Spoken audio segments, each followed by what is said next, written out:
Good morning, and welcome to the June 25th meeting of the Savannah-Chatham County Public School Audit Committee. I will call the meeting to order and compliment our board members who were here mere hours ago. Thank you for all your hard work. Keep it up. We'll try to get you out of here a little less than the budget meeting last night, so thank you for that. All right. Oh, and Dr. Watts as well. You are also in that attendance. So with that, I will entertain a motion to approve the agenda. It's been properly moved and second that we approve the agenda. All in favor? The agenda is approved. And the first item on the agenda is the approval of the minutes. Are there any corrections, additions, or deletions to those? Seeing none, I will entertain a motion to approve. It's been properly moved and seconded that we approve the minutes of the previous meeting. All in favor? The minutes are approved. That takes us to item 4. Mark, Mr. Connery, the floor is yours. Good morning, everyone. Good morning, and welcome. Thank you. And I will provide a brief overview of the audit of one-to-one technology access, and including the audit objectives, how the audit was performed, notable strengths, the audit rating, and of course the observations and recommendations. I would like to deliver the presentation first and then pause for comments and questions at the end. And also management's response was received and is included after each of the observations in the audit report that was part of the meeting documentation, meeting board documents. Okay. The first slide here covers some background. And the program didn't happen overnight. I do have a historical bit of information here. 2015, Hodge and White Bluff, 27 classrooms, 580 students, early learners, were provided some iPads. The pandemic obviously increased the need for the one-to-one, and of course remote learning was very important.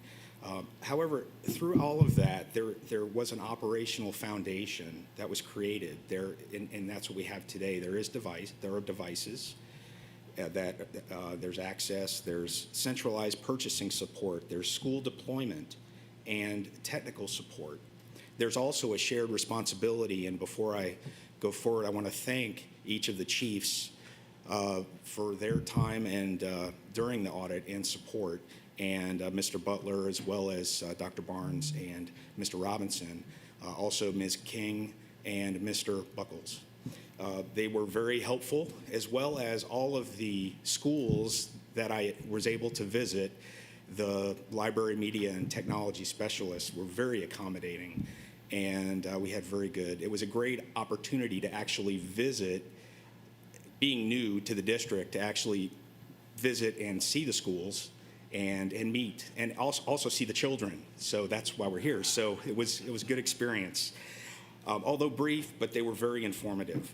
So the audit focus, compliance, data reliability, program controls, operational effectiveness. I'll move on to the next slide where we actually cover the objectives, and as common, I'm going to read the objectives.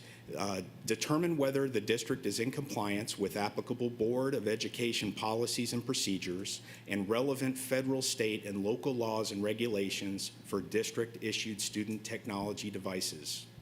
Evaluate whether management's records and reports for district-issued student technology devices are accurate, complete, and timely, and determine how reports are utilized for improvements. And determine the economy, efficiency, and effectiveness of district processes for purchasing, deploying, maintaining, and replacing district-issued student technology devices. Now, what I didn't mention there and what was not included in scope was any review of the instructional content, curriculum, or the effectiveness of the technology-based instruction. Wanted to make sure that was clear there. So those are the objectives, and as we move into how the audit was performed, the scope includes iPads, Chromebooks, and normally the iPads, what we found were the iPads are generally for the younger students, the early learners. The Chromebooks from grades 2 or 3 through 12, and then some iPads in STEM as an example. There are some iPads there in the middle school environment, and laptops at some of the high schools. So the school coverage, I visited 28 schools, and all school types were included. I sent an invitation to everyone, and 28 opened the doors to the visits, and we coordinated and was able to visit with them. Also, the take-home practices was something that was very important to be looking at. Something Mr. Butler, when we met, had mentioned that devices in hand, devices in use, and the barriers to take-home access. What was preventing when students had to be remote? What were the things that were in the way of them being able to take their devices home? So that was included. And so what we reviewed were the policies, forms, and guidance, system and inventory data, and did sample testing, and I'm proud to say did some full data testing as well, because the data was available and my history has been working with data. So I was able to use, to employ some of those skills to hopefully come up with a good product here for y'all. The next slide has to do with some notable strengths. What we like to do is what's going well? What are some of the things that are positive when we do an audit? And so basically there is a process in place. Students have access to district-issued devices. There's operational support. There are processes for deploying, assigning, tracking, repairing, technical support, and cybersecurity. And there's the centralized purchasing support as well, using approved vendors. Okay. So the audit rating that we are assigning to this audit is needs improvement. Although the program controls are in place, they need strengthening to support consistent district-wide oversight. As we'll see in the observations, there's some variation across the schools. And when the survey came out and there was the question about system of schools and school system, I keyed right in on that. And I think that that's a great opportunity to improve some consistency and reduce some of the variation that impacts some of how the processes for student devices happen at the schools. So the rating has to do with there's design of controls, documentation, implementation, and risk management. And these align with an appendix that is included at the end of the audit report for anybody who wants to take a look at those in greater detail. So observation 1, this has to do with the governance, standardization, and performance monitoring. The district has not formally documented a governance, operating, and performance monitoring framework for the one-to-one technology program. This has to do with device custody, accountability documentation, and take-home expectations are not guided by one consistent district-wide model, resulting in variable school-level practices.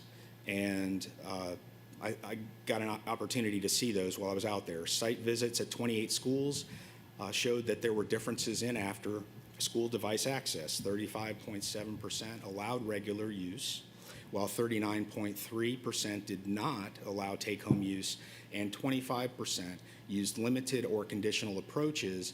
And so that did vary across the different types of schools as well.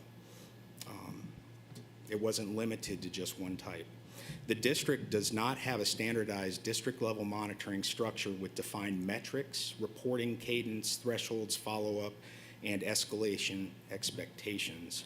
So the monitoring aspect, the governance and monitoring. And so the recommendation was to develop, formally adopt, and communicate a district-wide one-to-one technology program framework for governance, implementation, monitoring, and sustainability. The second observation has to do with the student device loan form. This is where the students are and parents are accepting accountability for those devices that the students are using. And the current process does not consistently ensure device accountability documentation is completed, verified, and retained before devices are issued.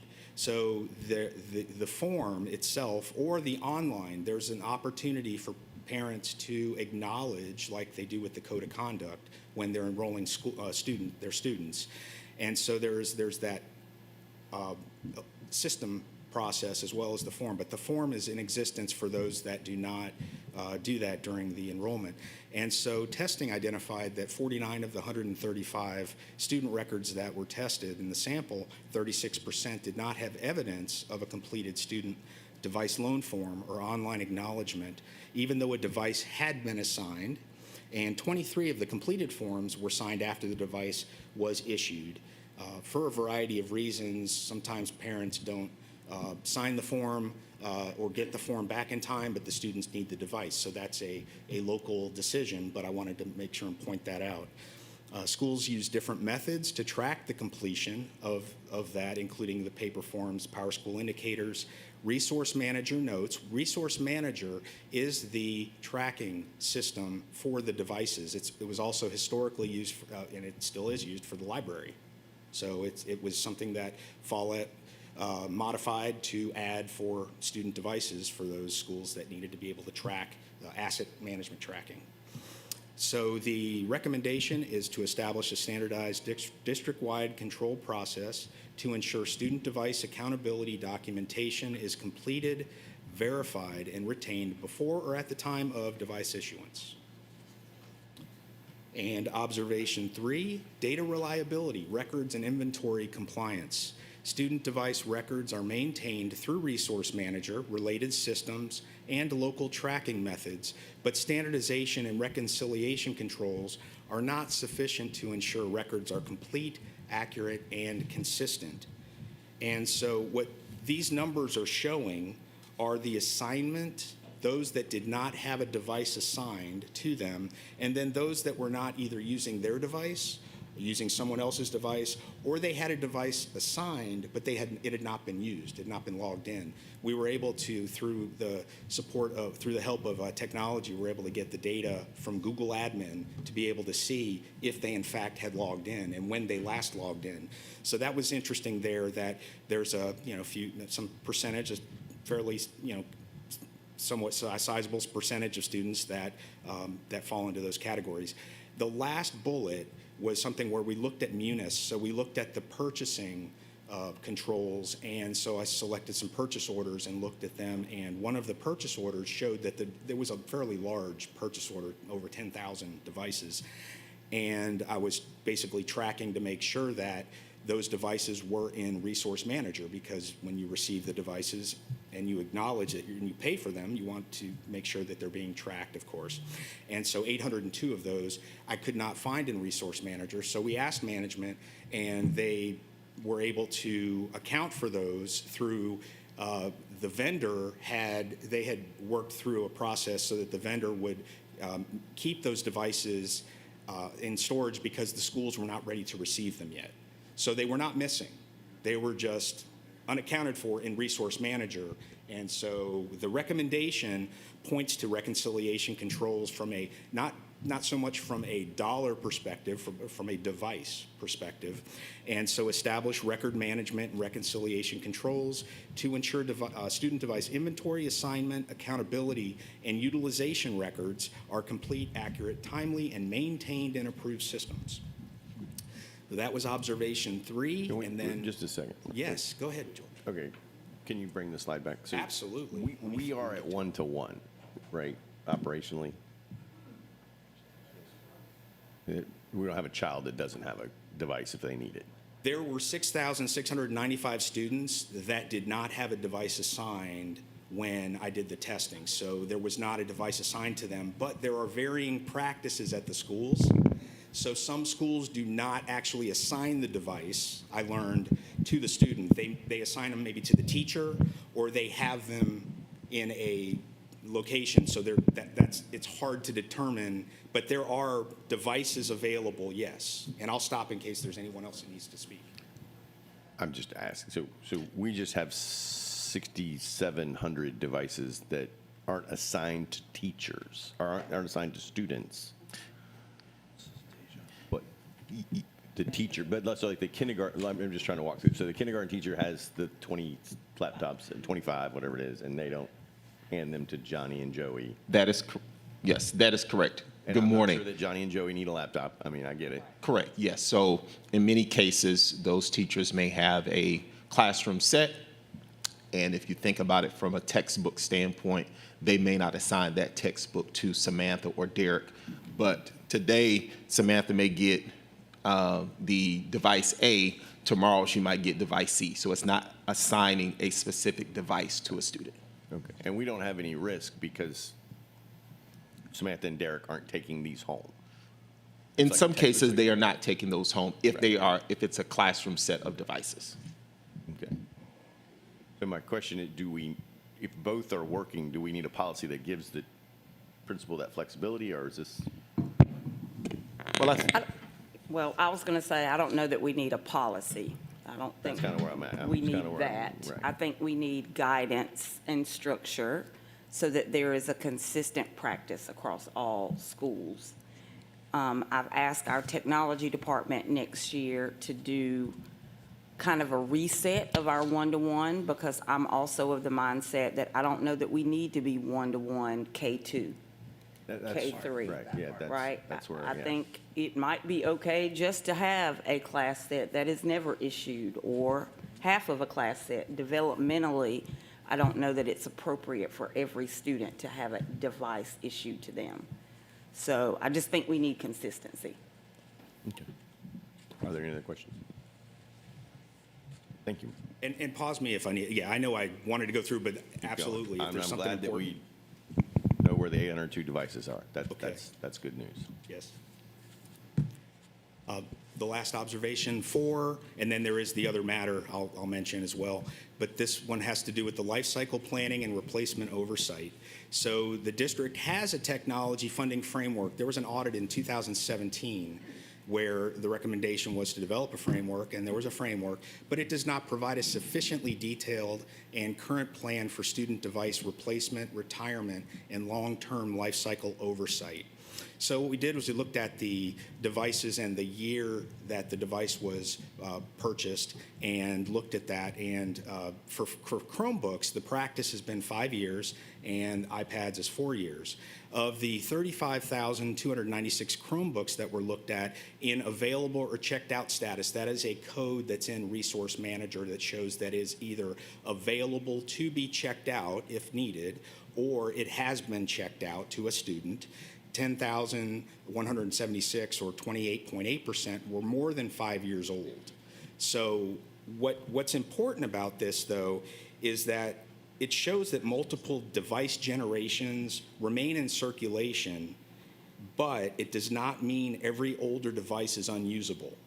There were several instances where those devices were able to be used and fine, but because of the practice of 5 years, they were being told at some point, okay, this device needs to be turned in or retired, or that kind of thing. So what we're saying is strengthen the existing technology funding framework by developing, maintaining, and implementing a detailed multi-year life cycle and replacement plan for student devices. And that can also include where situations exist where those devices can continue to be used after the life cycle, the lifespan. And I'll just add here, I think the COVID accelerated us to one-to-one, and there was a rush to just get devices out because kids were at home.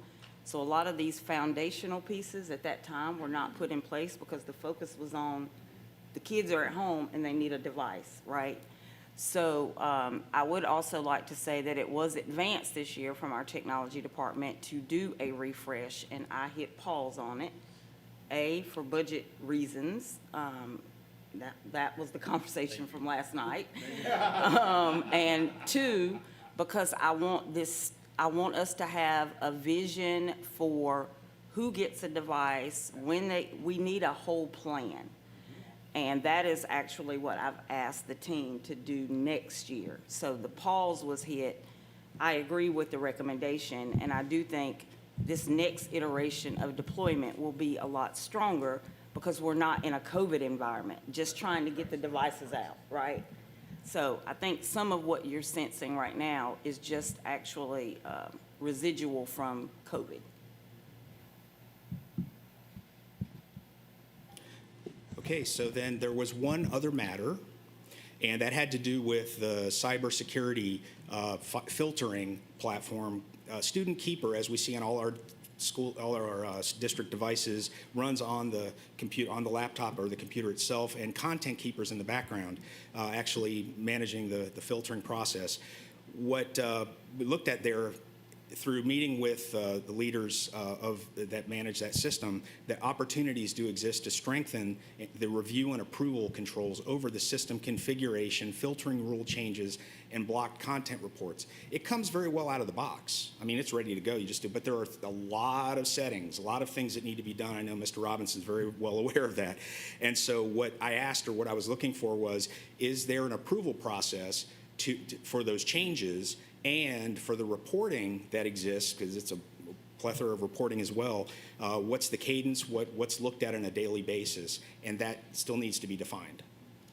So implementing a documented review and approval process, and then defining a cadence for the blocked content reporting. And that basically concludes the report highlights for the audit of one-to-one technology access. There was one other item I was going to mention real quick, was Senate Bill 369, which you may or may not have all heard of. We are monitoring it. It goes into effect July 1st, and by next year, I think it's October, November, I know legal will clarify, but school technology device requirements, it's going to cover purchases, and there's going to be annual reporting. So it's going to add reporting to the state. Okay, so we'll probably hear more about that, and we are monitoring it. It's devices over $100, electronic and computer devices. So it's more work to do, but it's supposed to add control, and I think we'll see how that all pans out. That's all I have, unless there's any comments or questions. Ms. Campbell? Very good audit. And one thing I wanted to say first, thank you for including the content student keeper piece. I like that. It added some concerns for me. When you brought this to our attention and you added this, what were you seeing? I know you said settings could be manipulated in different ways, maybe to add some more oversight. But okay, as a parent, I think you can't unsee something that you've seen now, right, for a child. So what were the pitfalls or issues that you saw that we need to really get tight on, even before this other stuff, before next school year and kids have access to these devices? Things change every day. There's new abilities, and the technology changes so frequently that there are new places that can be inadvertently accessed, new sites that could be accessed that previously were blocked. And so what I was interested in was, is there a process to monitor and to update those settings so that if a site is identified that had been attempted or had been accessed, that it could then be blocked on the back end. I mean, there's firewall, there's all kinds of technology that's in place, but this specifically, and of course it ties into the SIPA compliance and Children's Internet Protection Act. And so what I found was important was that because the environment is constantly changing, it's staying on top of it, being on top and knowing and keeping an eye out there so that as new things emerge, and it's not just figuring it out locally, there's groups that can be, there's NIST, there's other, whether it's government or nationwide organizations that can help provide insights into what those new risks are so that they can be addressed. So it's kind of keeping it, because it can get away easily. It's like any type of technology weakness that can occur. If you don't stay on top of it, then you get behind it, and then things can happen, and then we end up being reactive.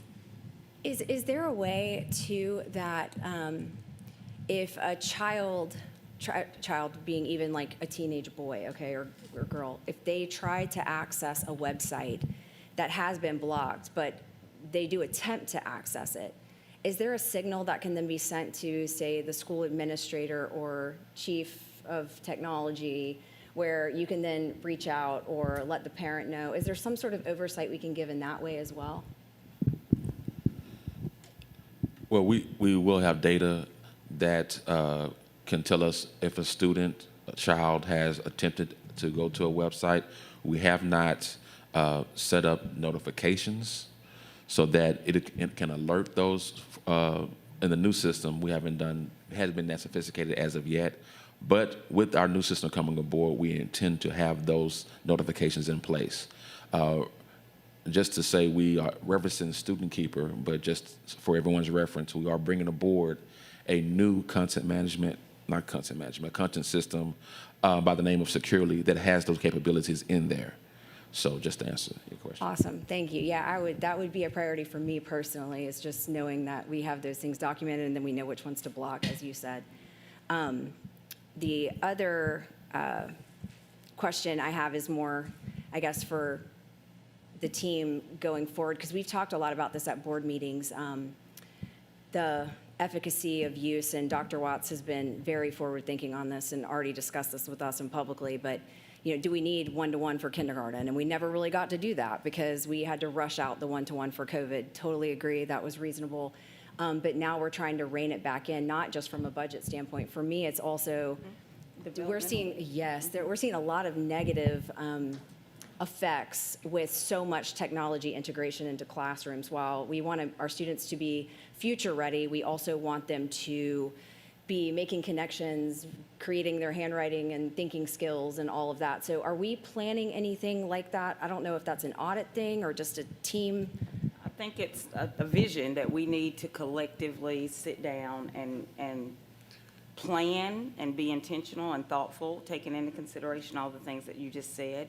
And I just don't think that was done at the time that the initial rollout happened, but now we can step back and go into it more intentional. So I don't know, Mr. Butler or Mr. Robinson, if you want to add anything else. Yes, certainly, and I will invite Mr. Robinson to share any additional insight as well. But Ms. Campbell, you're absolutely correct. That is a part of the management action response, is to, as part of the development and designing of the framework, to look at other districts who are adopting some different models beyond our one-to-one, but certainly over the course of the next few months, and we've mapped out that timeline, we will be engaging cross-functional groups to think about what that looks like for us moving forward as part of our technology framework.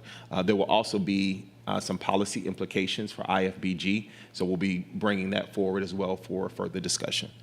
Awesome, thank you guys. And again, this is a very good audit, and I appreciate that you added some stuff that maybe wasn't part of the plan that you found potentially problematic, and that was very insightful. Great work. I'll just add the audit was very thorough and well done, so thank you for that. My vision would be just like we have for reading and math instruction, we've rolled out infrastructure now that guides principals and will provide guidance to teachers around reading, math.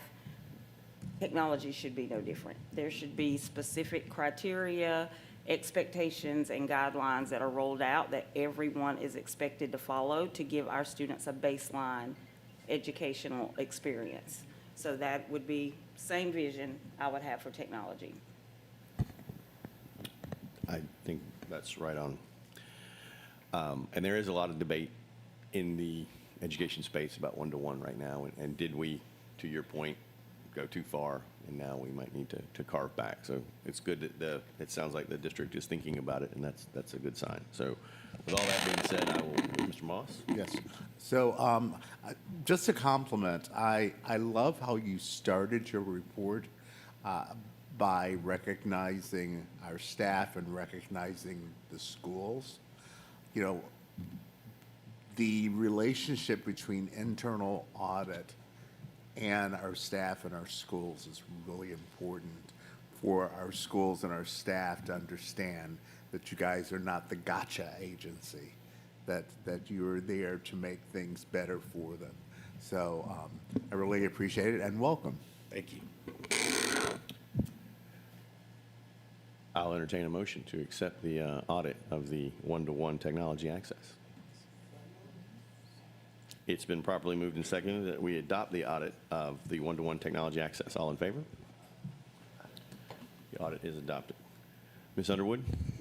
All right, it is that time of year where we bring the new plan for next year. Since we still have some new people on board, let me walk through that process for them.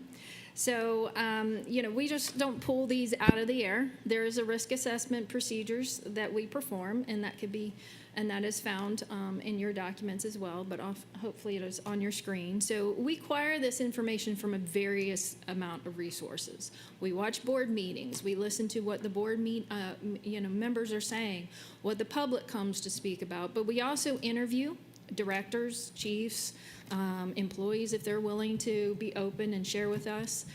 We also survey them as well.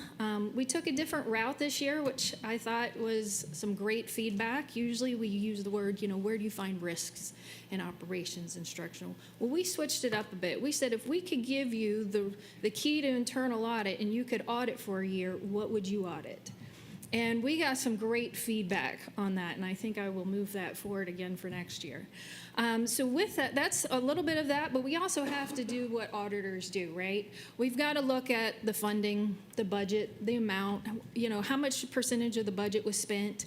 If it's high, you're doing good, but if you're not spending that much or you're going over, there's a financial risk potentially there, right? You're not monitoring your stuff really well, so we look at that. We look at when the last change of management occurred.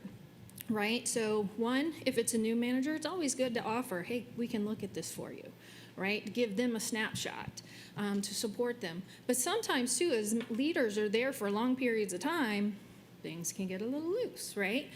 So we take that all into consideration into our ratings and so forth. So this is the byproduct of all that.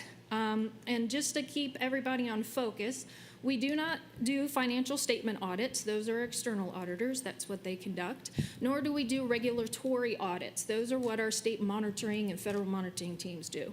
So we focus on compliance audits and performance audits, right? Performance audits, the key words you need to listen to for performance audits is effectiveness and efficiency. Compliance is just what it is. Are we following the rules? So into this next audit plan, there is some discontinued and some carryovers, and I'm going through with you on that. The audit of the work order system, we've discontinued that, but we're going to reassess that in fiscal 28. When we started going into that system, we discovered they're still building it. And I'm a strong believer that audits should never audit dinosaurs, right? What does dinosaurs really benefit from us? Now, we can use the dinosaur era as okay, this is what was, where did we go? Where are we going? So we wanted to make sure that the program not only was designed, but also had been implemented a good year in order to see if those controls are working correctly underneath this new system that they've brought out called Asset Management by Brightly, which is pushing the School Dude program, if you've ever heard of that program, and building it in, and basically giving it steroids and becoming more robust. The audit of program management, we had to reassess that too because that organizational structure of operations had changed. I'm not going to go in when you're changing. It's just not fair. Now, can we go and be a side partner? We did offer that. But as we were kind of doing that, we were like, let's step back a little bit. That way we keep our biases in check and that we can give a better assurance audit if there was a decision made to look at that whole program management of the operations division. The audit of student promotion is going to also be reassessed in fiscal 28. Why is that? Because the grading practice policy hadn't been put in place first, and we wanted to make sure that was in place because we are a firm believer that you've got to have those practices in place, making sure those are being implemented into the classroom before we can really see a full, robust picture of the promotion practices. Right? Because that's, to me, to our department, we felt those are streamlined together. We can look at promotion practices, but if we know what the beginning part of all that is changing, it wouldn't be of value to the district. Now, the audit of employee discipline practices, that will be brought to you in August. So, yes. A couple of questions. One for the district, the grading practices policy, where is that in the Yep, so the policy was revised, regulation was revised in the May board meeting, I think was approved at that time, and will be implemented and take effect in the upcoming school year. Okay. So we worked on it an entire year last year, and then it was adopted by the board in May. okay. And we'll have we'll have a communication rollout plan to families as we prepare for launch in the upcoming school year. Particularly parents of high school freshmen, please. Noted. Yeah, the primary driver on that was in the regulation, which was a single pass for the board, so that was cleared in May. Came to the end of the school year, so it was wise for us to say that that will take effect in the next school year. So it's part of our rollout for a communication plan for the beginning of the next school year come August the 3rd.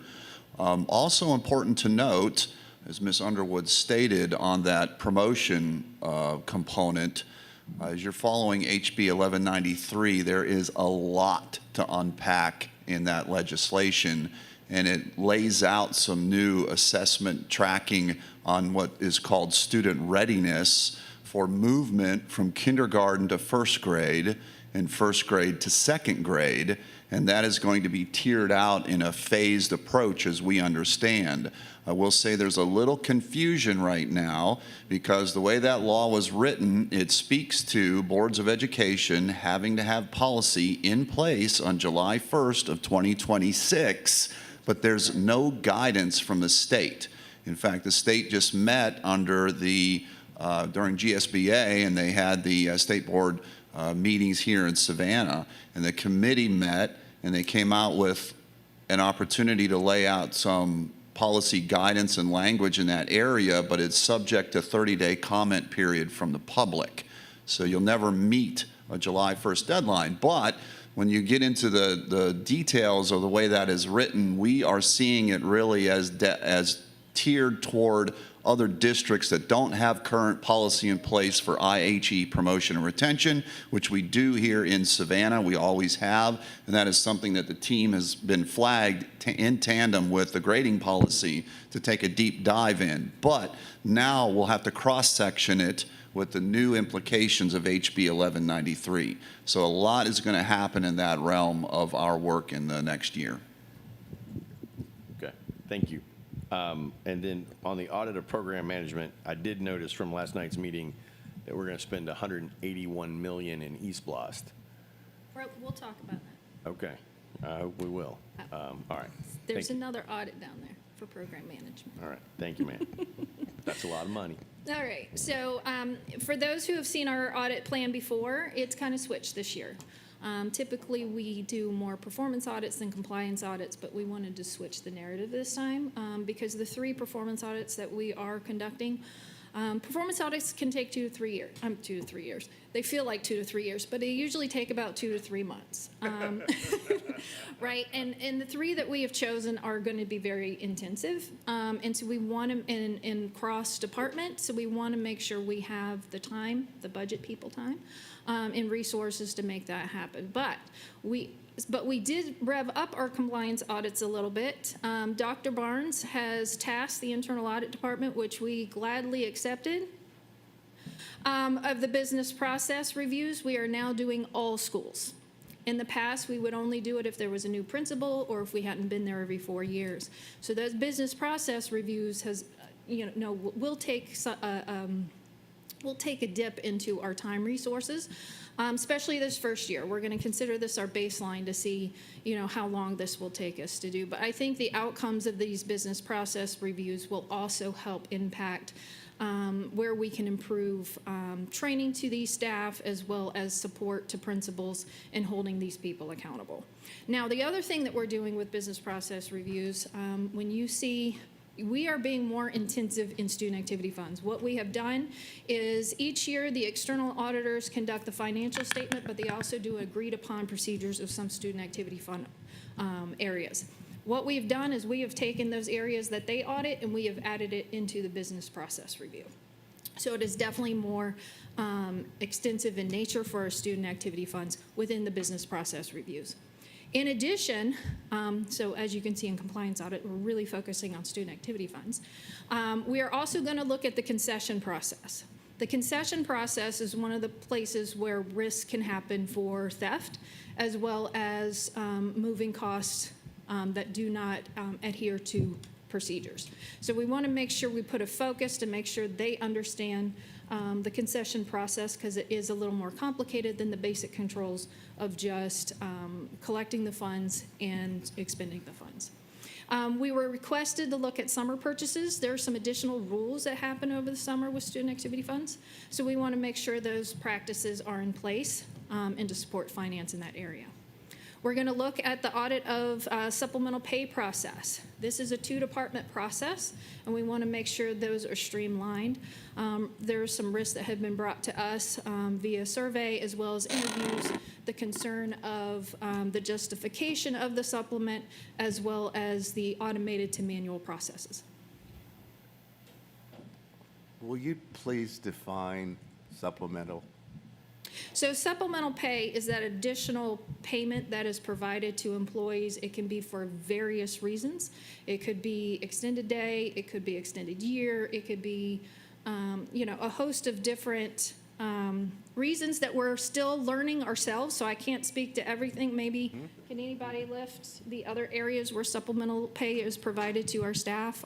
We see it also in the We have a manual that defines who gets supplemental pay. It's teachers that take on extra duties, leadership opportunities.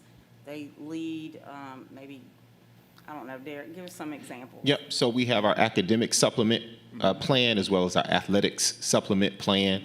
But there are other scenarios where staff may receive a supplement for a particular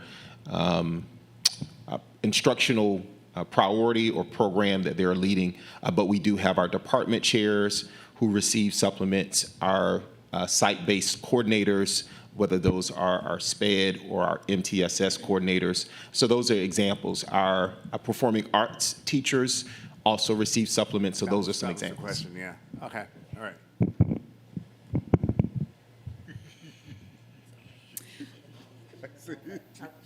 All right, so as we're moving into this next year, we are adding more East Blast audits within our wheelhouse here. So one of the things I had asked the capital projects team is, we would like to look at a school, we would like to look at a lump sum, and then meet whatever other needs that you would, what you need. So for this one, for this year, we're going to look at Johnson High School.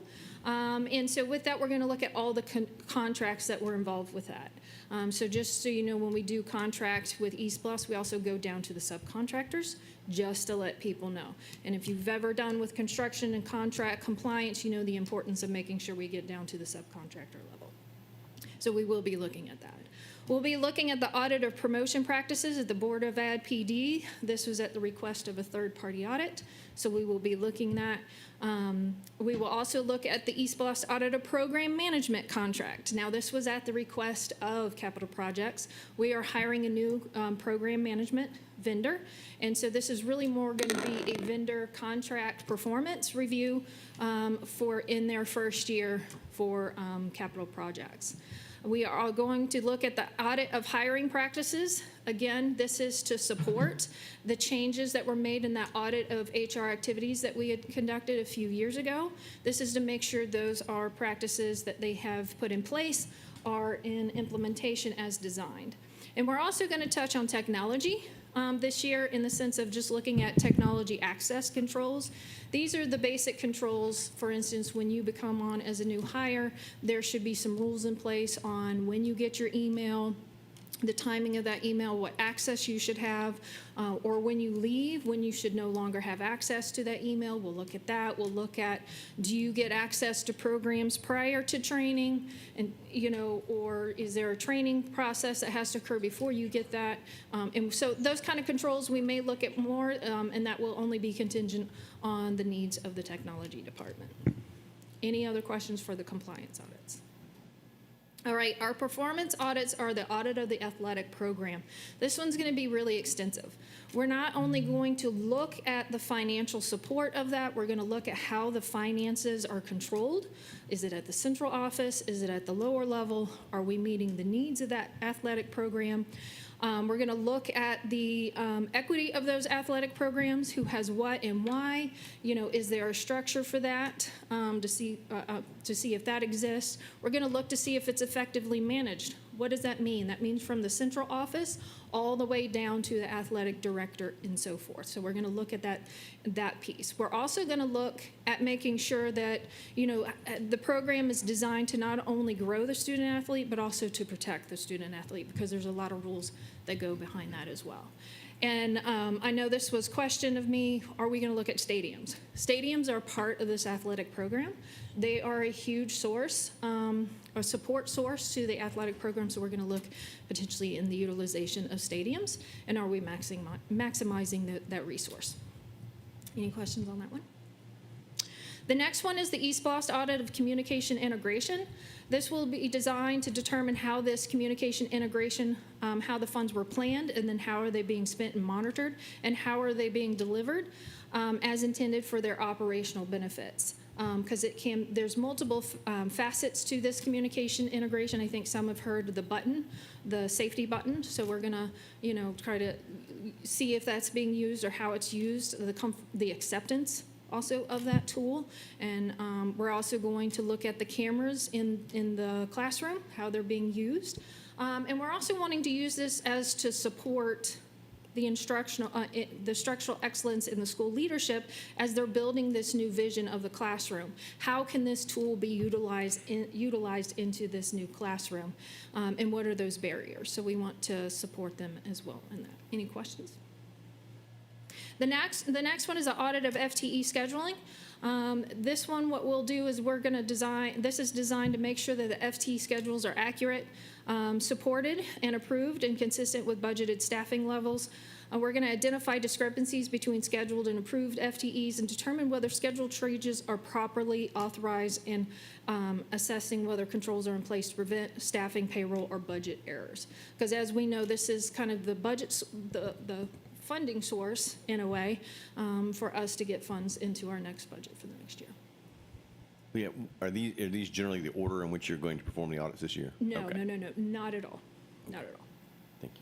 I think the FTE, based again on the budget meeting last night, FTE scheduling obviously is going to become it's going to be very helpful, I think, to the district that you do that work, so that next June 24th I think at the date 9:30. was October and December is what I heard. You might have some information. Those Thank you. check-ins is October and December. Yes. Any other questions? My only other comment would be, I'm putting my taxpayer hat on and saying, the taxpayers paid for these stadiums. So they're not the district's stadiums. The district doesn't own the stadiums. The taxpayer built them. So I would hope that we can find a way to maximize the use of the stadiums for the taxpayer. And I'll leave it at that. Just to clarify, we don't build stadiums, we build athletic complexes as approved under the referendum of the eSPOS, Here we are. approved by the voters of Chatham County. Yes, well, hopefully. And I 3 would like- athletic complexes across the I would like district. her to know, I even thought of that last night when I was practicing this speech. I was like, use sports complex, not stadium. So sorry, Karen. Sorry. Either way, let's find a way to share them. Thank you very much. Are there any other questions about the 2027 audit plan? Well, I think it represents a lot of great work. And again, I do compliment the audit department and its relationship with management. So we do have to vote to accept this. So someone needs to make a motion. Mr. Halwell. Is there a second? It's been properly moved and seconded that we adopt the FY 2027 audit plan. All in favor? The plan is adopted. Well I done. do want to highlight, though, as you know, it has been requested us to do one audit per audit meeting. So the compliance audits, the format in which you will be getting the report will be vastly different. So heads up on that. The performance audits, we eventually want to switch to this format. However, I know the performance audits are more intensive, and some of us like to still read those things. So we will be presenting that the same way. Management will still get the old-fashioned report like we always give them, but for you all, it will be a highlight sheet that focuses on the background, the findings, and so forth. So it may be just a 1 or 2 pager so that we can provide multiple audits within one meeting. Especially the business process ones. As I said last night, Cliff Notes. Yes, Cliff Thank you. Notes. It will Okay. be the Cliff Note version. And we're going to incorporate more visuals too, so it'll be easier to read for the compliance. All right. So the next area is not needing for approval, but I just wanted to update you on management action plan. I just wanted to highlight that the audit of human resources one that had been open for a good bit of time when it comes to review of the G policies. HR, the Human Resource Department has conducted that, and they have for some time. It's just sometimes the rotation is reoccurring due to state law changes, or sometimes there's changes in, or not changes, but recommendations back and forth from management to the board attorneys, and so therefore, most of those have been reviewed, but we are just now waiting for, I think, about 2 more, Kurt, that we are finally waiting on for the board attorneys to get back to us. Yeah, we have 2 more to really clear the work that we've done in the policy section G, to commend the HR staff under the leadership of Mr. Ray. They've been very proactive in bringing policy changes. As Ms. Underwood stated, there is some recurring work that comes through in that policy section. In fact, the board will be seeing an update coming during the July meeting under policy GARH, leaves and absences, based on some changes that occurred in a legislative session. One of them in particular is changing the application of personal leave from 3 days to 5 for employees, and that is effective July 1. So we'll have to update that policy. And there's also some paid maternal leave components under state law that have changed that we'll have to update in policy GARH. That one's a recurring policy that we are very familiar with and seems to come back regularly to the board, but we've almost cleared just about every other one in that code section. Does anybody have any other questions in the management action plan? Okay, our next meeting, we do not have a July meeting. Everyone enjoy your time off. Hopefully you spend some time with your families. And our next meeting will be August 27th. Thank you.